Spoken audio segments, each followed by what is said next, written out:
ဂျပန်ကိုအလုတ်သွားလောက်ခွင့်ရဖို့အတွက်ဆိုပြီးလူငယ်900ဝန်းကျင်စီကနေငွေကြေးလိမ်လည်မှုအပြင်ထိုင်းမှာလည်းမြန်မာအလုတ်သား200စီကငွေလိမ်လည်မှုဖြစ်နေပါတယ်။ဒီဖြစ်ရဲ့နှစ်ခုလုံးဟာ2025ခုနှစ်ဒီဇင်ဘာလ17ရက်နေ့မှာဖြစ်ခဲ့တာဖြစ်ပြီးအေဂျင်စီနဲ့ပွဲစားတွေဟာမြန်မာလူမျိုးတွေပဲဖြစ်ပြီးအချင်းချင်းလိမ်ပြေးကြတာပါ။ဂျပန်ကိုတွားရောက်အလုပ်လုပ်ဖို့လူငယ်900ဝန်းကျင်စီကနေစူလန်မြင့်မို့ဆိုတဲ့အေဂျင်စီကကျပ်သိန်း9000ဝန်းကျင်လိမ်ပြီးတော့ထိုင်းမှာဆွန့်ပစ်ထားခဲ့တာပါစူလန်မြင့်မို့ဆိုတဲ့အေဂျင်စီဟာရာသက်ပံလိုင်စင်ပိတ်သိမ်းခံရတဲ့လုပ်ငန်းဖြစ်ပေမဲ့နေဝန်းကပါစားတဲ့နာမည်တွေသုံးပြီးလိမ်လည်နေခဲ့တာပါလူငယ်900ဝန်းကျင်ကိုနေဆက်ကနေတဆင့်ထိုင်းနိုင်ငံဘန်ကောက်ကိုပို့ထားပြီးဂျပန်ကိုဆက်ပို့မယ်လို့ပြောဆိုထားပေမဲ့စွန့်ပစ်ခံထားရတဲ့အခြေအနေမှာရှိနေကြပါတယ်ထို့အတူဘန်ကောက်မြို့မှာလည်းမြန်မာပွဲစားတဦးကအလုသမား200ကျော်စီကထိုင်းဘတ်ငွေ2တန်းကျော်လိမ်ပြေးသွားခဲ့ပြီးပတ်စပို့ CI ကတ်တွေလည်းပါသွားခဲ့ပါတယ်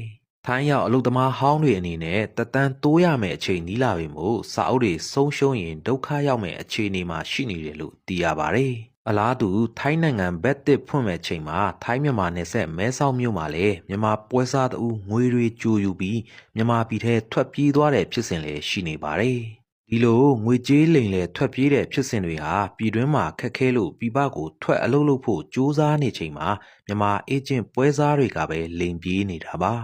ယုံကြည်မှုကိုခုတုံးလုပ်ပြီးအပူစားတွေစားနေကြတဲ့ဒီလိုပွဲစားတွေဟာကိုမြန်မာအချင်းချင်းဂုတ်သွေးစုပ်အညွန့်ခူးစားချင်ကြတဲ့လူတန်းစားတွေဖြစ်ကြပါတယ်